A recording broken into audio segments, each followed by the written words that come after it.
With the S&P 500 continuing to climb the wall of worry, the obvious question now is, when will volatility return? Well, as July began, the general expectation was that it was going to come this month. As we know, the S&P 500 and many indices and stocks outperformed their seasonal biases both in May and June by a wide margin. And even though July has had a very good track record over the last few decades, it didn't seem likely that it would continue. Of course, we had the 90-day tariff reprieve about to end as the month began. We knew that earnings season was about to begin for the first time after the market snapback. And of course, the latest FOMC meeting due at the end of the month, probabilities seemed extremely high that things will look a lot different in July. Well, 75% of the way through the month, as we know, things have remained the same. In fact, they've gotten even quieter. So as the S&P 500 has bounced back in historic fashion, the VIX has continued to roll over, coming all the way back down from the spike highs in early April to hovering near the 15-16 level recently. As market bears have been apt to point out, even though the S&P 500 has been making new highs over the last few weeks, the VIX remains noticeably above key points over the last few months, which include, of course, the February low point, the low from late 2024, and the low, especially from last July, right before huge market sell-off happened at the end of July into the first few days of August. So we can see that there's some sort of divergence. You would think if the S&P was making new highs, the VIX would be making new lows, or at least having gotten closer to the lows, but it's really not budged that much over the last few days. So that's something to consider. But there are, of course, other ways to measure volatility. One we always talk about here is two-way volatility. And from that perspective, we're looking at one of the calmest calendar months in nearly 6 years. And so through Monday, July 21st, so far, the S&P has logged a grand total of 1% gains and 1% losses. That's much different than anything we've seen so far this year, even though we've had just 1% decline in both May and June. But that was also met with 1% gains as well. So as we know, some of the key tenets to an uptrend that we always talk about is that we want to have low two-way volatility overall, but more 1% gains and losses. That's obviously been the case over the last few months, but things, of course, have now slowed down in a month that we thought volatility would actually have gone up. So here's all the 1% decline so far in 2025. So here are the last two times we had 1% declines, back on May 21st and June 13th. So we're talking about two in just about now 3 months. As we can tell, annualized, that's about 8 for the year, which is pretty unheard of considering that we had 8 in March alone. So compared to 2023 and 2024, overall, there were 5 months that had 1% declines, and just 1 month where we had 1% gains. And that was September 2023, as the market was in the middle of that 11% correction. As we can see here, twice we got close. 1% gain versus 1% declines in July 2023. And then the same thing happened in last year in June, right before the run up into July. So for some greater context, let's look at what happened over the last 20 years going back to 2005. As we can tell here, most years didn't have any, including 14 of the last 20 from 2005 to 2024. There were no calendar months in which the S&P experienced 0 absolute 1% moves. And so that means there were 6 that did. A quick glimpse of this shows us that most of the time that coincided with pretty strong moves to the upside, right? 2006 was a good year. 2017, of course, had the most with 6. So talking about half of the months that year experienced 1% moves at all. And as we know, for the year, the S&P had 8 overall, 4 gains and 4 losses, which we know was the least volatile year on record. But this doesn't necessarily mean that all of these have happened in strong bull markets, including the fact that 2018, there were 3 straight months of no 1% moves, which was in the middle, as we know, of 2 massive volatility events. So here is that time frame, 2018 to 19. This was the vol implosion, as we know, and the market came back, made new highs. As it was making new highs, the volatility decreased to the point where People forgot about the huge event from just last January, February, until the bottom fell out of the market completely as October began, and of course got even worse in December with the market down over 20%. As we know, a V bottom resulted in late December 2018, which led to a strong 2019, but still had some back and forth movement along the way. We know in May and again in August, which then gave way to an extremely strong and consistent fourth quarter rally, punctuated by that December, which had again 1% gains or losses. That led to a very good start to 2020. Needless to say, COVID came after that. And so the point being here is, yes, we're in a historic time for low volatility, coming after an historic volatility event because of the tariffs. And so it doesn't guarantee anything for the future, but what we know is this, that for the market to continue to rally, we need bullish patterns to continue to form, break out, have their targets hit. That is always helped by low two-way volatility because the breakouts that happen are clean. And when you have clean breakouts, follow-throughs are more apt to occur, and then the bullish pattern targets can then get acquired. So the next question is, what happens after a low volatility period like this ends? And we'll get to that in just a second. I'm excited to introduce Cap Notes, our free Substack newsletter, where we provide timely market commentary, trade ideas, and access to select premium content. Sign up today and receive our 6-step trading process that powers winning chart trades and limits losses. This is a simple, proven framework for spotting high probability setups. Simply go to capnotes.substack.com, hit subscribe, and we'll send that guide directly to your inbox. So we're talking about what happens after a low volatility streak ends. And luckily for us, the world-renowned Jeff Hirsch of Almanac Trader ran a study on his blog and shared it on X earlier today. And so as we can tell here, when the streak ends of a low volatility period since 1950, so it can either end on an up day or a down day. Needless to say, the forward returns from 0 to all the way to 70 days is much better after it ends with an up day. And we can understand why, because when you have a low volatility period like this, typically means that the market is not doing much in between. So it forms a digestive period, which can either get broken out to the upside or downside. And most of the time, we can probably classify these periods within a trading box, as we talk about a lot. But Jeff takes this one step further, of course, and looks at things going from 1 week, 2 weeks, 1 month, all the way to 1 year. And as we can tell here, when it ends on an up day, all of those returns with various time frames are much better. This study becomes extremely revealing when we compare the two. Look at the differences here. Every single period, and every way you measure it, average, median, and percent higher, is worse after that streak ends with a 1% decline versus 1% gain. That's momentum feeding upon itself in both ways. But it's much worse after a 1% decline ends a streak like that. As we can tell here, average, mean, and percent higher, all much lower after 1% decline breaks that streak compared to a 1% gain. And so, needless to say, streaks that ended with a gain were bullish. Streaks that ended with a loss were generally bearish. And here's the kicker.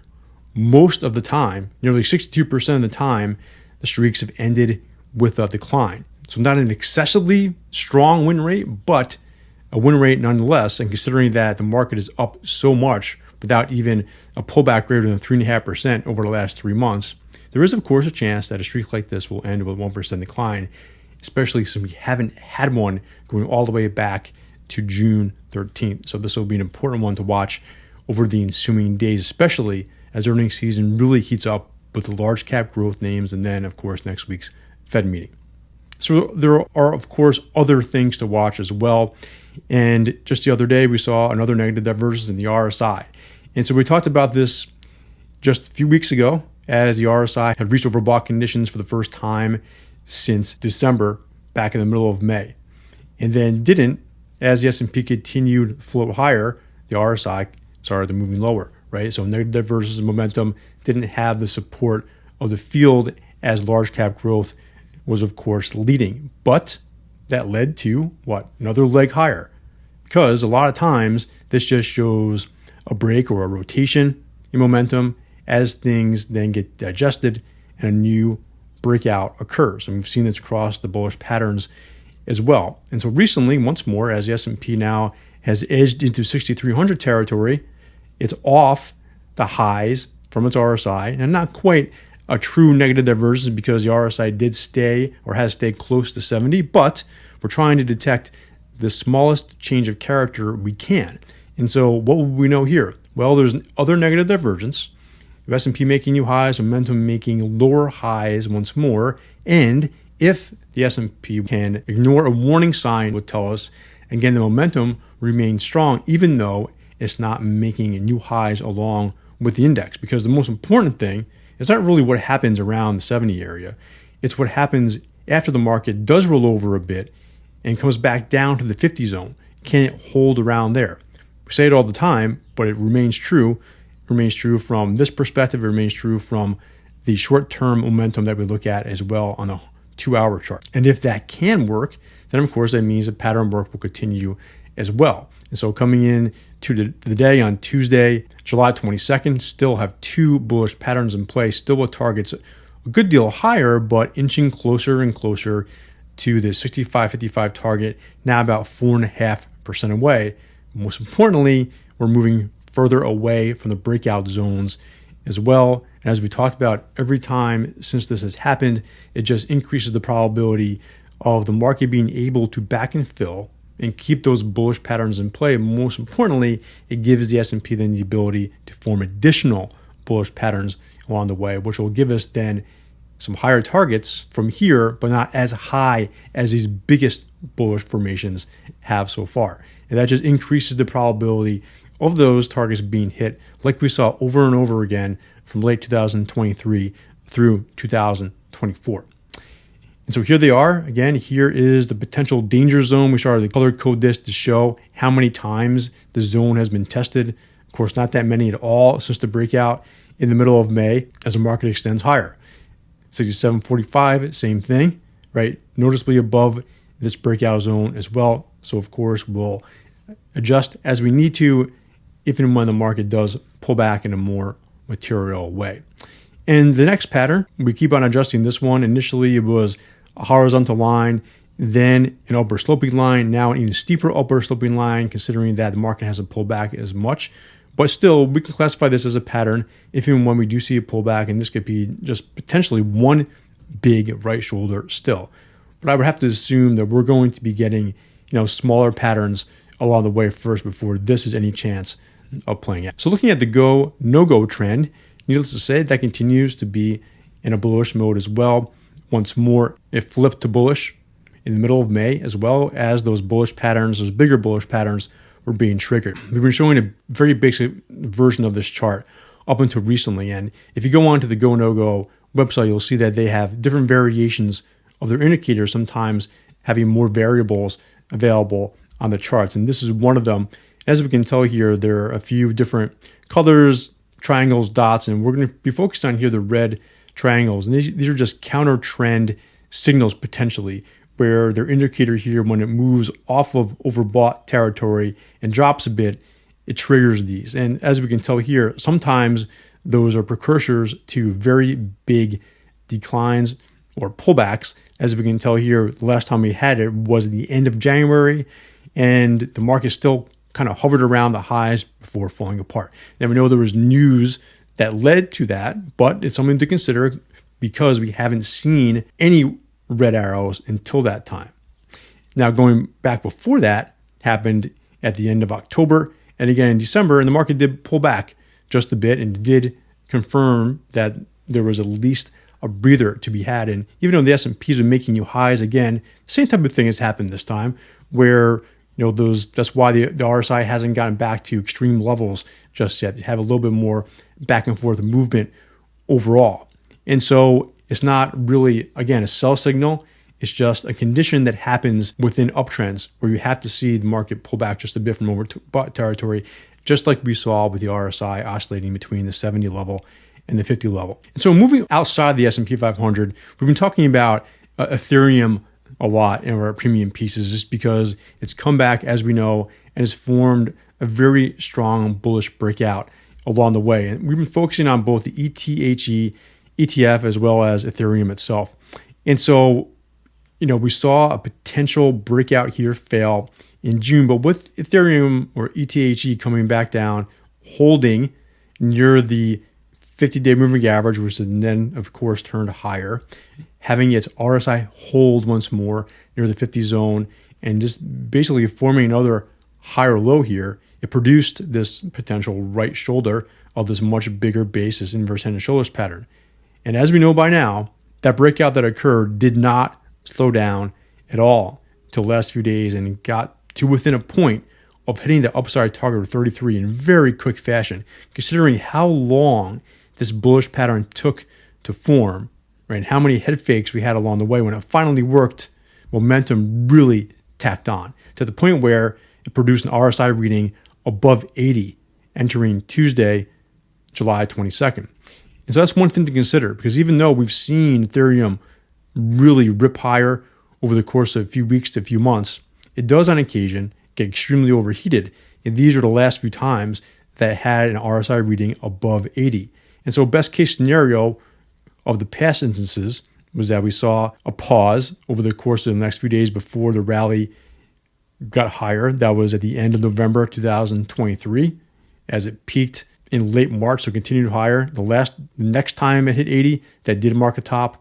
Once more marked a key top at the end of May 2024. Didn't see another reading over 80 until recently, as the market or as Ethereum was coming back in late May once more, paused for the next few weeks until that last breakout attempt happened. So at the very least, this has created just a challenging short-term risk-reward scenario, which was obviously much different when it broke out from its pattern a few weeks ago. So at the very least, with it getting back up to resistance that it failed at 3 prior times, with it overbought, with it getting very close to achieving its target, you want to be patient here. Not initiate new longs, see if another bullish pattern can be formed, maybe a bullish flag, so forth and so on, and wait and see, because there's something, of course, much bigger in play. And that's the fact that Ethereum overall is also getting back to its former highs. And we put all of this together over the last few years, talking about a major multi-year bullish pattern that's taking place, which is best seen in a log scale here.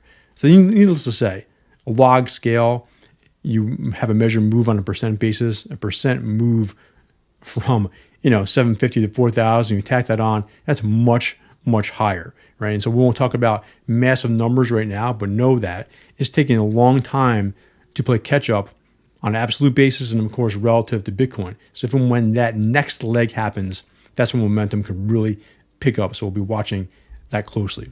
Now, of course, there are some things we have to be on guard for, some reversals that could potentially happen along the way. And one we're watching closely is the one that's happening at FFTY, the Innovator IBD 50 Fund ETF.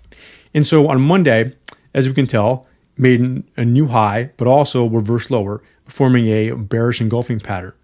Now, coincidentally, last time that occurred was right around the same level after the rally that ended right in the middle of February, then the bottom fell out. And so that's getting a lot of attention, basically considering those 2 points and the fact that the FFTY has been a leader along the way. And so it's all about the follow through or lack thereof going forward, because as we can tell here, it did the same type of thing a number of times in June and July, some very big down days, as we can tell by the red candles finishing near the lows, but the follow through was non-existent, right? Can that continue? We'll see. But along the way, even though the RSI has been coming off of its high, so negative divergence, more importantly, still respecting the 50 area. That's been much different than what happened here when that initial bearish engulfing pattern just gave way to another few weeks of downside action, and that overbought or the previously overbought condition came all the way back down, sliced through the 50 zone, and then got all the way down to oversold as the decline continued. And from a go-no-go chart perspective, as we were talking about before, those red arrows that appeared in the S&P 500 recently, same type of thing happened in May a handful of times, which of course did not wreck the uptrend. So we haven't had one now because the indicator itself has remained a little bit lower, just like the RSI, but maintaining this uptrend, of course, being able to rally, which it has been so far midday on Tuesday shows that there hasn't been downside momentum or downside follow through. And if there is, of course, downside follow through, that could be the beginning stages of not over a rollover, but the formation of the next bearish pattern, which is something, of course, we haven't seen in many months.